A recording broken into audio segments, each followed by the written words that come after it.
Guys, total news में आपका स्वागत है। तो आज हम बात करने वाले हैं पठान फिल्म विवादों के बारे में। जो फिल्म पठान की रिलीज पर इन दिनों संकट के बादल घिरे हैं। इस फिल्म में अदाकारा दीपिका पादुकोण की भगवा बिकनी पर काफी हंगामा मचा और साथ ही में शाहरुख खान और अदाकारा दीपिका पादुकोण की बोल्ड मूव भी लोगों को आहत कर गए, जिसके बाद फिल्म के गाने बेशरम रंग पर बवाल मचा हुआ है।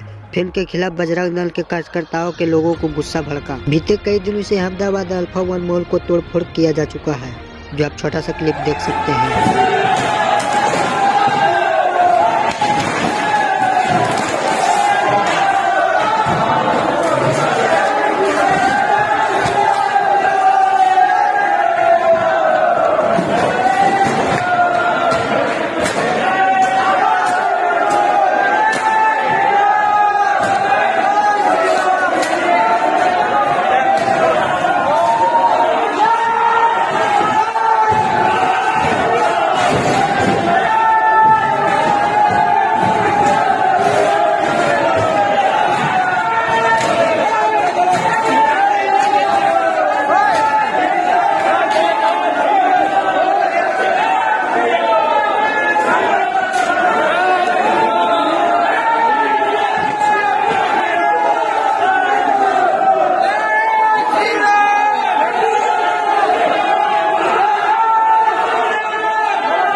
तो दोस्तों, पठान मूवी लोगों को मनोरंजन दे पाएगी? कमेंट जरूर करें। तो ऐसे ही लेटेस्ट न्यूज देखने के लिए हमारे टोटल न्यूज देखें।